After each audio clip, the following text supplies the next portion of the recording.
The transport ship descended through the purple clouds of Valith Prime, carrying its unusual cargo, a human prisoner. Princess Zara Eth stood in the observation tower of the Imperial Palace, watching the vessel land. Her crystalline skin caught the light of 3 suns, creating rainbow patterns across her silver robes. "Another primitive species thinking they can challenge us," muttered Commander Thex, standing beside her. "This human will tell us everything about Earth's defenses within a day." Zara Eth said nothing. She had heard such confidence before. The Valith Empire had ruled this sector of space for 10,000 years. Their technology was superior. Their military was undefeated. Their society was perfect in every way. At least, that was what everyone believed. Marcus Chen opened his eyes and immediately regretted it.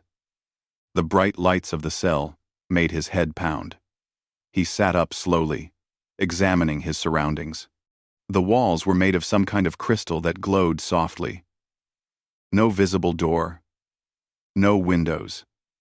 Just 4 translucent walls and a sleeping platform. "Well, this is new," he muttered to himself. In his 12 years as a soldier, Marcus had been in difficult situations before, but never captured by aliens. The last thing he remembered was his patrol ship being pulled into a larger vessel by some kind of tractor beam. Then, darkness. A section of the wall shimmered and became transparent. Marcus found himself staring at 3 tall figures. They looked almost human, but their skin had a crystalline quality, like living diamond. Their eyes were solid colors, no pupils, no iris, just pools of silver or gold. "Human soldier Marcus Chen," one of them spoke. The voice came from everywhere at once, translated into English somehow. "You will answer our questions about Earth's military capabilities." Marcus stood up, brushing dust off his uniform. "I'm afraid I can't do that. Name, rank, and serial number is all you're getting from me." The interrogators seemed puzzled by his calm demeanor. Most prisoners begged or threatened. This human did neither. "You do not understand your situation," another interrogator said. "We have technology that can extract information from your mind." "Then why bother talking to me?" Marcus asked, genuinely curious. The interrogators exchanged glances. Truth was, their mind-reading technology only worked on Valith physiology. Human brains were different, messy, emotional, unpredictable. But they couldn't admit this weakness. From her hidden observation chamber, Princess Zara Eth watched the exchange with growing interest. She had studied reports about humans, the newest species, to achieve faster-than-light travel. They were described as primitive, violent, and illogical. Yet this soldier showed no fear, only calm and courtesy. The interrogation continued for hours. The Valith asked about weapons, ship designs, and military strategies. Marcus refused to answer any tactical questions. Instead, he talked about other things. "You want to know about Earth?" Marcus said. "I'll tell you about my hometown. There's this beach where I grew up. Every morning, the sun rises over the ocean, and the whole sky turns orange and pink. My little sister Maria used to collect seashells there. She's studying to be a doctor now." The interrogators were frustrated. "We do not care about beaches or sisters. Tell us about your military installations." "Can't do that," Marcus replied pleasantly. "But I can tell you that my mom makes the best apple pie in 3 counties. She uses cinnamon and just a little bit of nutmeg. The secret is..." "Enough!" The senior interrogator slammed his hand on the table. The crystal surface cracked slightly. Marcus leaned forward and examined the crack. "You might want to get that fixed. Looks like a structural weakness. If it spreads, this whole table could shatter. Dangerous for everyone in the room." The interrogators stared at him. This prisoner was warning them about their own safety? Zara Eth felt something stir inside her, an emotion she couldn't quite name. Curiosity, perhaps. Or confusion. Why would a captive care about his captor's well-being? Days passed. The interrogations continued with no success. Marcus remained polite, but unhelpful. He talked about music, food, his childhood, and philosophy. He asked the interrogators about their lives, their families, their dreams. None of them knew how to respond to such personal questions. Zara found herself visiting the observation chamber more frequently. She told herself it was her duty to oversee important prisoners. But truthfully, she was fascinated. This human was so different from everything she knew. One afternoon, Marcus did something that changed everything. During a routine interrogation, he noticed one of the guards looked tired. The guard had been standing in the same position for 8 hours. Standard Valeth military protocol demanded perfect posture at all times. "Hey, you should sit down," Marcus said to the guard. "No one can stand that long without back pain. Trust me. I'm a soldier too." The guard didn't move. Showing weakness wasn't allowed. "It's not weakness to take care of yourself," Marcus continued gently. "On Earth, we believe that taking breaks makes you stronger, not weaker. How can you protect anyone if you're in pain?" The words were simple, but they struck something deep in Zaraeth's mind. The Valeth prided themselves on strength and perfection. They never admitted pain or fatigue. But wasn't Marcus right? What good was perfection if it caused suffering? That evening, Zaraeth made a decision that shocked her advisors. She ordered Marcus moved to better quarters, a suite with windows, comfortable furniture, and access to a small garden. When Commander Thex questioned her judgment, she replied coldly, "A comfortable prisoner is more likely to cooperate." But as she walked back to her chambers, Zaraeth caught her reflection in a crystal pillar. She barely recognized herself. For the first time in her life, the perfect princess had broken protocol. And somehow, that felt right. In his new quarters, Marcus stood at the window, looking out at the alien city. Towers of crystal reached toward the sky. Everything was geometrically perfect, mathematically precise. Beautiful, but cold. He touched the glass and whispered, "What kind of empire builds everything perfect, but forgets to make it warm?" Unknown to him, Zaraeth stood on her balcony across the courtyard, asking herself the same question. Princess Zaraeth walked through the palace corridors with unusual nervousness. She had decided to personally question the human prisoner. It was highly irregular for royalty to involve themselves in interrogations. But she convinced the council it was a strategic move. The truth was more complicated. She needed to understand why this human affected her so deeply. Marcus was sitting in the garden when she arrived. He had found some loose soil and was drawing patterns in it with a stick. When the door opened, he stood up quickly and brushed off his hands. "Princess Zaraeth," he said, recognizing her from the royal insignia on her robes. "I'm honored. You know who I am?" She was surprised. He had learned their ranking systems. "One of the guards told me." "Well, not directly, but he stood straighter when your name was mentioned. Body language tells you a lot." Marcus smiled. "Please, sit. Though I suppose this is technically your garden, not mine." Zaraeth sat on the crystal bench, maintaining perfect posture as she had been taught since childhood. Marcus sat too, but in a relaxed way that looked almost disrespectful. Yet somehow, it didn't feel disrespectful. It felt natural. "I came to ask you questions," Zaraeth began formally. "I figured. Why do you refuse to give us military information, yet freely share personal stories?" Marcus thought for a moment. "Military secrets could get people killed. My stories? They might help people understand each other. Big difference. You speak of understanding. Yet, your people and mine are enemies." "Are we?"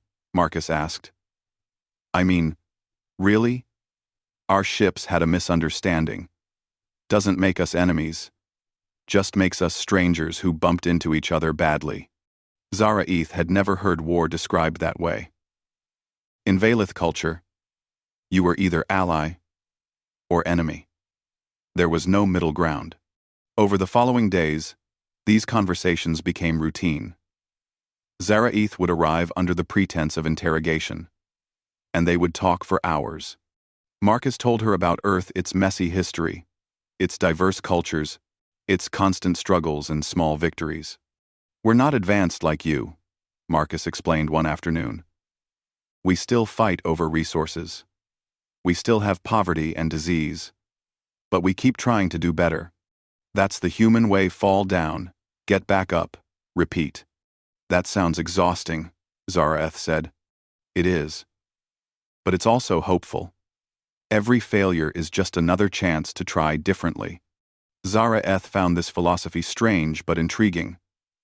The Valeth didn't accept failure. They planned everything perfectly to avoid it. But what Marcus described wasn't fear of failure, it was acceptance of it as part of growth. One day, Marcus asked permission to draw. The guards brought him something like charcoal and paper. He sketched while they talked, his hands moving quickly across the page. "What are you drawing?" Zara-Eth asked. "You'll see when I'm done. It's a human tradition portrait art. We capture how we see someone, not just how they look." When he finished, Marcus showed her the sketch. Zara-Eth stared at it in shock. He had drawn her face, but not the way she appeared in official portraits. In those, she looked perfect. Regal, distant. In Marcus's drawing, there was something different in her eyes. A hint of curiosity, maybe even sadness. "This is not accurate," she said quietly. "I do not look like this." "No," Marcus agreed. "But I think this is who you are. Under all the perfection. No one had ever seen her that way before. No one had ever tried." As weeks passed, Zara-Eth began to notice troubling signs in her empire. She had never paid attention before. But now, seeing things through Marcus's perspective, she couldn't unsee them. The birth rates were declining. Young Valeth were waiting longer to have children because genetic matching had become so strict. No match was ever deemed perfect enough. Innovation had stalled. Scientists were afraid to propose new theories that might be wrong. Better to repeat old knowledge than risk imperfect ideas. Even art had suffered. The last truly new artistic movement was 300 years ago. Everything now was refined versions of ancient styles. "Your empire is dying," Marcus said one day, his voice gentle but honest. "Not from war or disease. From being too perfect." "That makes no sense," Zara-Eth argued. "Perfection is strength." "Is it? Or is it just fear, dressed up in fancy clothes?" Marcus stood and walked to the garden's edge. "On Earth, we have these trees called redwoods, tallest trees in the world. You know why they survive so long? Their roots are shallow but spread wide, linking with other trees. They're imperfect individually, but together they're unbreakable. Perfection would make them fall in the first strong wind." Zara-Eth had no response. His words challenged everything she believed. That evening, there was a state dinner at the palace. Zara-Eth attended, as she always did, sitting beside her betrothed, Lord Kaelix. He was the perfect Valeth male, strong, strategic, ambitious. Their marriage had been arranged since childhood. It was logical, beneficial for both families, politically sound. It was also completely loveless. Kaelix spoke of military expansion and bringing other species under Valeth control. He mentioned the human prisoner dismissively. "That creature should be eliminated. He serves no purpose now." "He is under my protection," Zara-Eth said, surprising herself with her firmness. Kaelix's golden eyes narrowed. "You spend too much time with the prisoner, my princess. People are beginning to talk. Let them talk. I will not tolerate disrespect to our engagement. And I will not tolerate threats to my decisions," Zara-Eth replied coldly. The dinner continued in tense silence. But Zara-Eth's mind was elsewhere, thinking about shallow roots and perfect empires that couldn't bend without breaking. The explosion happened without warning. One moment, the hall was filled with quiet conversation. The next, fire and debris filled the air. Someone had planted a bomb in the palace. In the chaos, Zara-Eth saw a piece of the crystal ceiling falling directly toward her.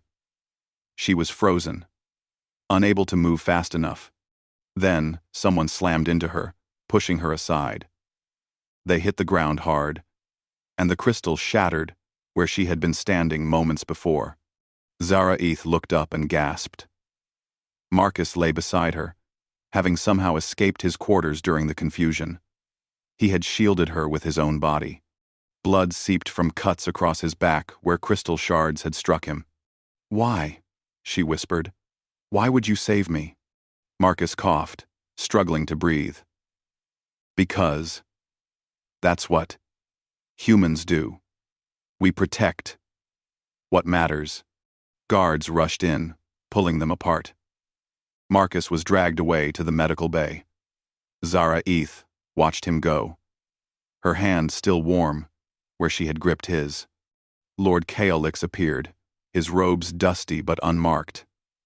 "An assassination attempt," he announced. "We must increase security and eliminate all threats, starting with that human." But Zara-Eth wasn't listening. She was staring at her hand, at the red human blood, staining her perfect crystalline skin. For the first time in her life, something imperfect felt precious. The medical bay glowed with soft blue light as Valeth healers worked on Marcus. Princess Zara-Eth stood outside, her hands pressed against the transparent wall. She had been there for 6 hours, refusing to leave despite the whispers from palace staff. Commander Thex approached her cautiously. "Princess, you should rest. The human will survive. Our medical technology is advanced." "He saved my life," Zara-Eth said softly. "He's a prisoner. He had no reason to help me. Perhaps it was instinct. Animals often act without thinking." Zara-Eth turned sharply. "He is not an animal, and what he did required more courage than I see in most Valeth soldiers." The commander stepped back, surprised by her tone. The princess had changed in recent weeks. Everyone noticed it, but no one dared speak openly about it. Inside the medical bay, Marcus finally opened his eyes. The pain in his back was gone, replaced by a strange, tingling sensation. A Valeth doctor stood over him, holding a glowing instrument. "You are fortunate, human. The wounds were deep but not fatal. You will recover fully." "Thanks, Doc." Marcus tried to sit up, but felt dizzy. "How long was I out?" 12 hours. "Your physiology is different from ours. Healing takes longer." End quote. The wall shimmered, and Zara-Eth entered. The doctor bowed and quickly left, leaving them alone. She stood at the foot of the bed, her expression unreadable. "You should not have done that," she said finally. "Saved your life?" "Yeah, I get that a lot." "Marcus, stop being heroic. Marcus, think about yourself for once." He smiled weakly. "Never been good at following that advice." "Why?" Zara-Eth moved closer. "I am your captor. My people imprisoned you. By all logic, you should want me dead." Marcus looked at her seriously. "Is that what you think? That humans are driven by revenge and logic?" He shook his head. "We're driven by something else. Connection. When I see someone in danger, I don't calculate if they deserve saving. I just act. That's humanity. That is foolishness. Maybe, but it's our foolishness, and we're proud of it." Zara-Eth sat down in the chair beside his bed, another breach of protocol. Princesses did not sit with prisoners like equals. But she was tired of protocol. "The explosion was meant for my father, the Emperor," she said quietly. Someone within our own government wants him dead. They want to start a war with Earth, believing conquest will solve our empire's problems. Will it? Marcus asked. No. It will only delay the inevitable. Our society is crumbling from within. You were right. We are dying from perfection. We think. I receive you are. We crom. She told him everything then. The declining birth rates. The stagnant innovation. The young Valeth, who felt suffocated by endless rules and expectations. The suicide rates that were carefully hidden from public knowledge. An empire that looked strong, but was hollow inside. Marcus listened without interrupting. When she finished, he was quiet for a long moment. You know what the solution is, he said finally. Change, Zaraeth whispered. We need to change everything. But I am one person. How can I fight 10,000 years of tradition? The same way humans always do. One small step at a time. One brave choice after another. Before Zaraeth could respond, the door burst open. Lord Kaelix strode in, followed by guards. His face was hard with anger. So the rumors are true. The princess sits at a prisoner's bedside like a common servant. Zaraeth stood, her royal composure returning. I visit whoever I choose, Kaelix. You have no authority over my movements. I have authority as your betrothed. Our wedding is in 3 months. Your behavior reflects on me. Then perhaps you should reflect on why your betrothed prefers the company of a prisoner to yours. The words hung in the air like a blade. Kaelix's golden eyes burned with rage. You forget yourself, Zaraeth. I have been patient with your strange fascination with this creature. But my patience has limits. As does mine, she replied coldly. This human has shown me more wisdom in a few weeks than you have in a lifetime. Kaelix turned to Marcus. You have corrupted her with your primitive ideas. For that, you will be executed at dawn. No. Zaraeth stepped between them. He is under my protection. I invoke royal privilege. Your father will never allow it. Not when I tell him how deeply this human has influenced you. The Emperor already suspects weakness in you, daughter. This will confirm it. Kaelix left with his guards.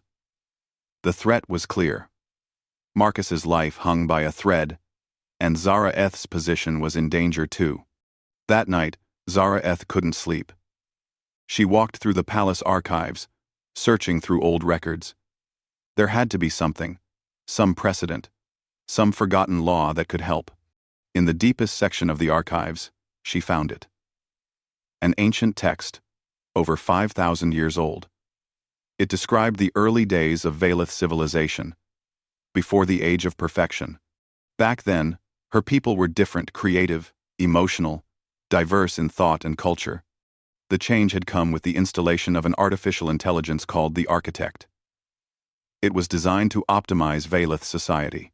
It did its job too well, creating mathematical models for perfect governance, perfect culture, perfect everything. The AI was eventually destroyed in a rebellion. But its principles remained, becoming religious doctrine over centuries. Zaraeth's hands shook as she read. Everything her people believed was based on a machine's programming, not natural Valeth nature. They had been perfect once, perfectly imperfect. Like humans. She took the ancient texts and ran to Marcus's room. He was awake, staring out the window at the 3 moons. Marcus, look at this. My people weren't always this way. We were like humans once. Creative, emotional, alive. We can be that way again. Marcus studied the texts carefully. His military training included historical analysis. This is incredible. If you can prove to your people that their sacred traditions are actually corruption of their true heritage, I could propose a new path, return to our real roots, not the false perfection. But you'd have to challenge everyone in power. Your father, the council, Kaelix. It would be dangerous. Zaraeth looked at him, and for the first time, Marcus saw absolute determination in her crystalline features. You risked your life for me. Can I do less for my people? The next morning, the Grand Council assembled. Zara stood before them, holding the ancient texts. Lord Caelix sat beside the Emperor, confident and smug. Honored Council. Zara began, her voice steady. I have discovered something that changes everything we believe about ourselves. She presented her findings. The chamber erupted in chaos. Some council members called her a liar. Others demanded to see the evidence themselves. Caelix stood, his voice cutting through the noise. Even if this is true, it changes nothing. Our current system works. Why risk chaos for uncertain change? Because we are dying, Zaraeth's voice rang out. Every day, fewer children are born. Every day, more young people lose hope. This system doesn't work. It just kills us slowly enough that we don't notice. The Emperor, old and tired, raised his hand for silence. What do you propose, daughter? Zaraeth took a deep breath. I propose we learn from humanity. Embrace imperfection. Allow creativity and emotion back into our society. And I refuse my engagement to Lord Caelix. I will not marry for political convenience when my heart knows a better path. The chamber fell completely silent. No one had ever refused an arranged royal marriage. It was unthinkable. Caelix's face twisted with fury. Then you are unfit to rule. I challenge your claim to the throne under the ancient trial of worth. The Emperor closed his eyes sadly. The trial of worth was an old law. 2 candidates would compete in challenges to prove who deserved to lead. The winner became heir. The loser lost all rank and title. So be it, Zaraeth said clearly. I accept your challenge. As guards escorted her out, she looked back once at Marcus, who stood in the observer's gallery. He nodded, once proud, scared, hopeful. The real battle had just begun. The trial of worth would take place over 3 days. Broadcast across the entire Valeth Empire, billions would watch as Princess Zaraeth competed against Lord Caelix for the right to rule. The atmosphere in the palace was tense with anticipation. Marcus was allowed to stay as Zaraeth's advisor, a controversial decision, but the ancient laws permitted each candidate to choose their own council. Caelix had selected Commander Thex, a military genius. Zaraeth had chosen a human prisoner. People think you're crazy for picking me, Marcus said as they prepared in her quarters. They have thought me crazy for weeks now. At least this time, I have good reason. Zaraeth studied the challenge rules. The first test is diplomacy. We must each negotiate with the Corleth Hive and secure an alliance. What do you know about them? They are an insect-like species. Very practical, very focused on survival. They respect strength and clear benefits. Marcus thought for a moment. What if respect isn't what they need? What if they need something else entirely? 1. What do you mean? On Earth, the best negotiations happen when you stop trying to impress people and start trying to understand them. Ask questions. Listen. Find out what they really want, not what you think they should want. The first challenge began in the Grand Hall. The Corleth representatives arrived tall. Mantis-like beings with multiple eyes and clicking mandibles. Lord Caelix went first. He was magnificent. Caelix displayed holographic projections of Valeth military might, offered advanced technology, and made subtle threats about what happened to species who refused Valeth friendship. The Corleth Queen clicked her approval and signed a conditional alliance. They would support Valeth in exchange for protection and weapons. The crowd murmured approval. It was a strong performance. Then it was Zaraeth's turn. She approached the Corleth delegation without displays or presentations. Instead, she simply sat down at their level, something no Valeth royal had ever done in diplomatic meetings. Thank you for coming, she began. Before we discuss alliances, I would like to know about your people. What are your dreams? What keeps your queen awake at night? The Corleth seemed confused by the questions. No one had ever asked them such things before. She talked about her hive's struggles. They had lost their home world to a natural disaster. Now they wandered space, looking for a new planet to call home. They accepted military alliances because they needed protection, but what they truly wanted was simply a safe place to raise their young. Zara-Eth listened to everything. Then she made her offer. The Valeth Empire has 17 uninhabited planets suitable for colonization. I cannot speak for the current government, but if I become Empress, I will grant your people one of these worlds. No conditions. No military service required. Just a home. The Corleth Queen's multiple eyes widened.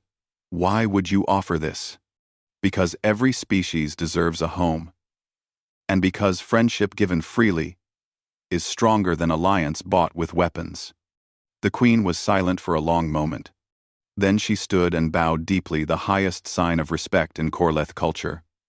We accept, and we offer unconditional friendship to Zara-Eth and any empire she leads.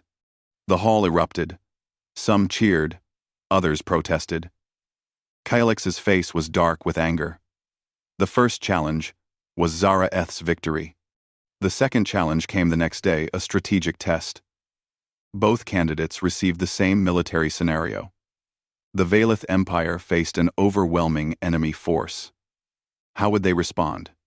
Well, Caelix presented his solution with confidence. He proposed a tactical retreat, sacrificing outer colonies to save the core worlds. Civilian casualties would be high, but the Empire would survive. It was logical, efficient, and brutal. The military council nodded approval. Zara-Eth's turn came. Marcus had helped her think through the problem differently. I would surrender, she announced. The hall gasped. Surrender was considered the ultimate shame in Valeth culture. But, she continued, surrender is not defeat. While appearing to cooperate with the enemy, I would work from within, learn their weaknesses, turn their own people against their leadership through diplomacy and subtle influence. Then, when they are weakened from internal conflict, we strike, not with armies, but with ideas. Flash. That is dishonorable, someone shouted from the council. Is it dishonorable to save lives? Is it dishonorable to win through intelligence instead of violence? Zara-Eth looked around the room. Humans have a saying, the best victory is the one where no one has to die. I choose to believe them. The judges debated for hours.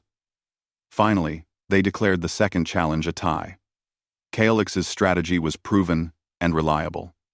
Zara-Eth's was innovative but risky. Both had merit. Everything now depended on the third and final challenge. The personal challenge required each candidate to demonstrate the quality they believed most important in a ruler. The challenge would take place in the great arena, before a crowd of thousands, and broadcast to billions more. Caelix performed brilliantly. He engaged in combat against 5 opponents simultaneously, defeating them all with perfect technique. His movements were flawless, his strategy impeccable. The crowd roared approval. Strength, skill, perfection, everything Valeth valued. Then Zara-Eth entered the arena. But she was not alone. Marcus walked beside her. What is this? Caelix demanded. The challenge is individual. I am demonstrating the quality I value most, Zara-Eth replied calmly. Connection. Unity. The strength that comes from accepting help and working together. She nodded to Marcus. He stepped to the center of the arena. My people have a tradition, Marcus announced to the crowd. We call it dance. Not the rigid ceremonial movements you practice here. Something different. Something free. Music began to play, human music, strange and emotional to Valeth ears. Marcus extended his hand to Zara-Eth. Trust me, he whispered. She took his hand. Marcus began to teach her, right there in front of everyone. The movements were simple at first. Step, turn, Follow the rhythm. Zara-Eth stumbled several times. Her movements were imperfect, uncertain. But Marcus adjusted to her, and she learned to adjust to him. Soon, something magical happened. They were dancing together. Not perfectly, but beautifully. When Zara-Eth made a mistake, Marcus turned it into a new move. When he led one way and she moved another, they made it work. And then, for the first time in her life, Princess Zara-Eth laughed. Really laughed. The sound echoed through the arena, pure and genuine, and completely imperfect. The crowd didn't know how to react. This broke every rule of royal behavior. But in the observer sections, young Valeth began to stand. Then more. They started recording the moment, sharing it across their networks with a new phrase: number, imperfect, and proud. The older generation was horrified, but the younger generation was inspired. The emperor watched from his throne, his expression unreadable. When the dance ended, he stood slowly. "The trial of worth will conclude tomorrow with my judgment," he announced. "Council is dismissed." That night, Caelix came to Marcus's quarters. His guards surrounded the human. "You have ruined everything," Caelix said coldly. "But I still have one move left to make." He produced a data crystal. Evidence that Earth has sent a military fleet toward Valeth space. "You are a spy, human. You were sent to weaken us from within. And you succeeded." Marcus stared at the evidence. The transmissions looked real, encrypted, military communications, fleet movements, strategic plans. But something felt wrong about them. "This is fake," Marcus said. "Prove it. You have until dawn." Caelix smiled. "When the Emperor sees this evidence, Zara-Eth will lose everything. Her credibility, her position." Guards dragged Marcus away to a holding cell. Zara-Eth was informed but forbidden to see him until the trial concluded. She stood alone in her chambers, looking out at the city. Everything she had fought for was falling apart. Marcus was accused of being a spy. Caelix was probably going to win. Her empire would continue dying slowly, perfectly, beautifully. But then she remembered Marcus's words: "One small step at a time, one brave choice after another." Zara-Eth sat down at her terminal and began to work. If the evidence was fake, there had to be proof. And she had one night to find it. The final day was approaching, and with it, the future of an entire civilization. Dawn broke over Valeth Prime, with 3 suns painting the sky in shades of purple and gold. The final day of the trial of worth had arrived. Princess Zara-Eth had not slept. Her eyes were tired but determined as she studied the evidence against Marcus one more time. Something was wrong with the transmissions. She could feel it. In his cell, Marcus sat calmly. He had been in tight situations before, but this was different. This time, it wasn't just his life at stake, it was Zara-Eth's future and the future of an entire empire. The Grand Council assembled at midday. The hall was filled to capacity. Lord Caelix stood confidently at his platform, the data crystal in his hand. The Emperor sat on his throne, looking older and more tired than ever. "Before we conclude the trial of worth," Caelix announced, "I must present critical evidence regarding Princess Zara-Eth's judgment." He activated the crystal. Holographic displays showed the intercepted transmissions. Earth military communications, discussing fleet movements toward Valeth space. Strategic plans for invasion. Codes and coordinates that looked authentic. "This human, Marcus Chen, is a spy," Caelix declared. "He was sent to infiltrate our empire, gain the princess's trust, and weaken us from within. The princess has been manipulated by Earth's deception." Murmurs of shock rippled through the assembly. The evidence looked damning. But then, Zara-Eth stood. "May I examine the evidence?" Caelix hesitated, then nodded.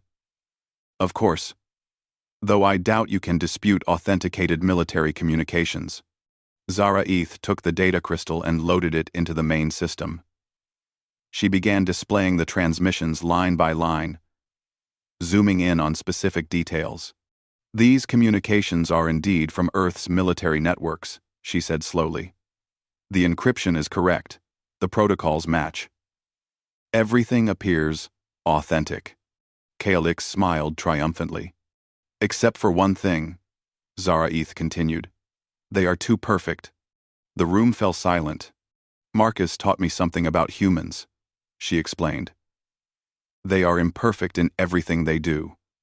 Their communications include errors, slang, personality. But these transmissions, she highlighted several sections. They contain no human elements, no casual language, no mistakes, no individual voice. They read like a computer program, trying to imitate human speech. She turned to face Caelix. You fabricated this evidence. And you made a mistake, you created it to match Valeth standards of perfection. But humans are not perfect. They never try to be. The council erupted in argument. Caelix's expression darkened. These are wild accusations without proof. Then, let me provide proof, Zara-Eth said calmly. She uploaded her own research from the night before. I traced the origin point of these transmissions.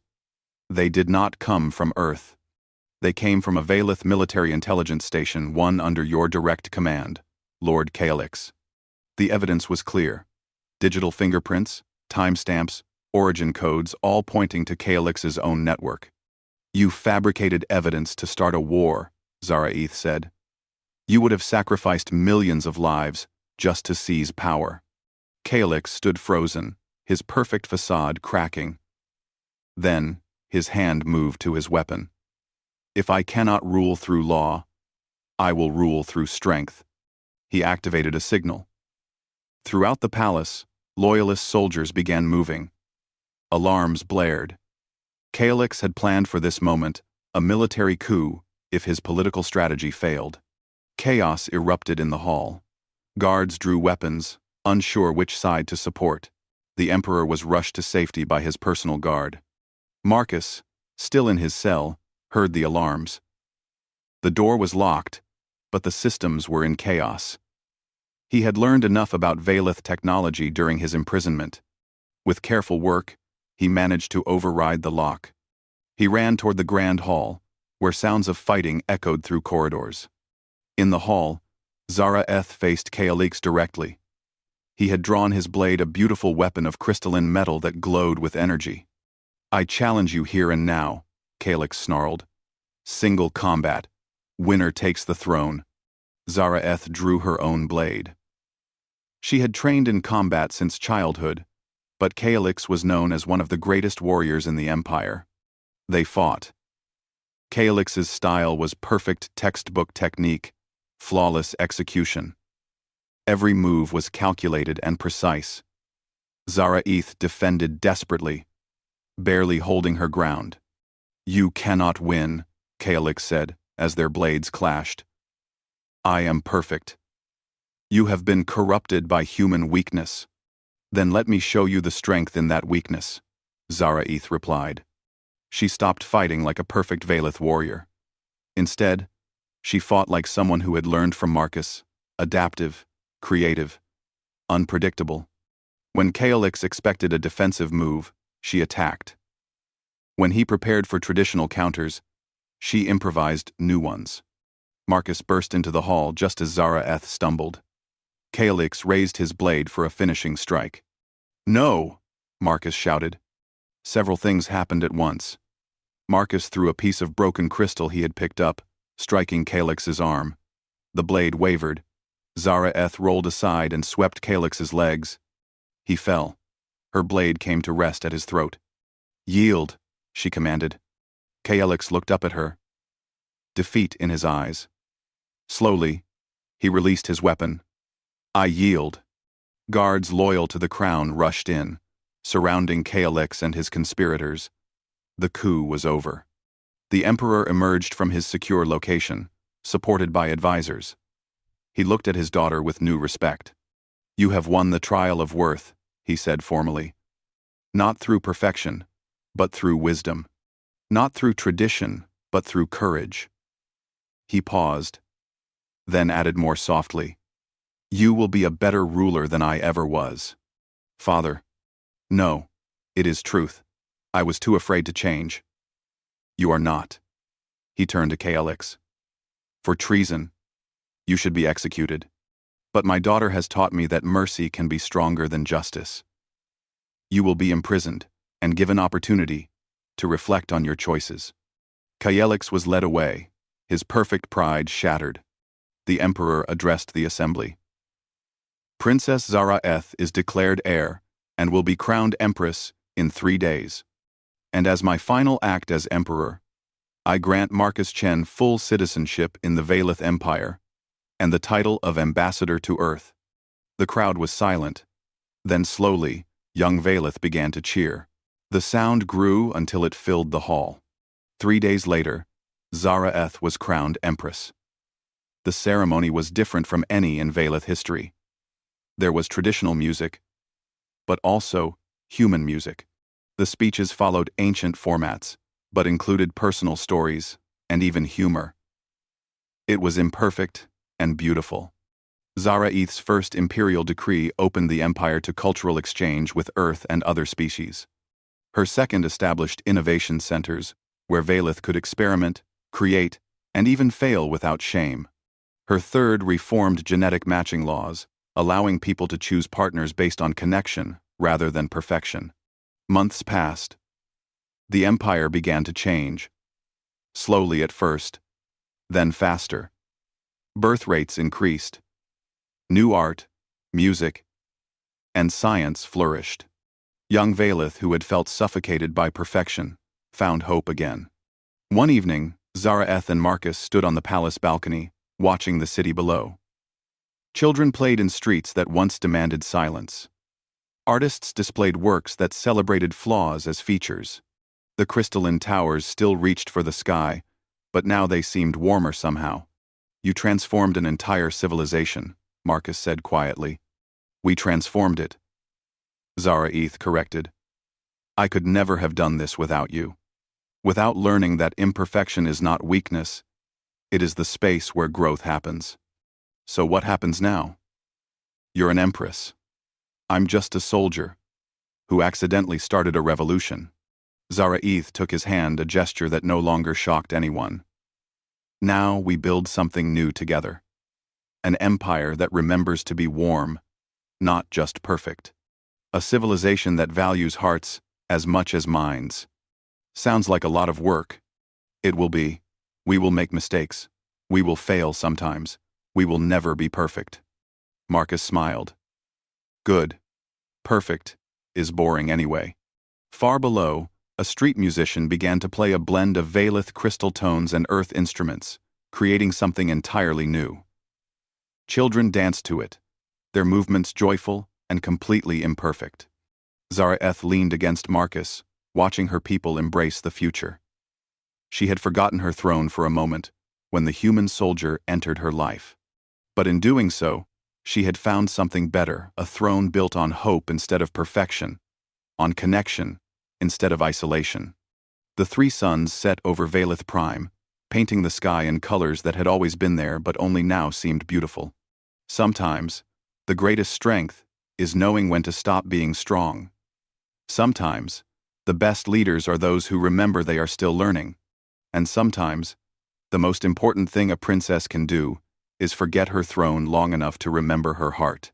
The story of the Empress and the soldier became legend across the galaxy, proof that love, courage, and a little imperfection could change the universe. The end.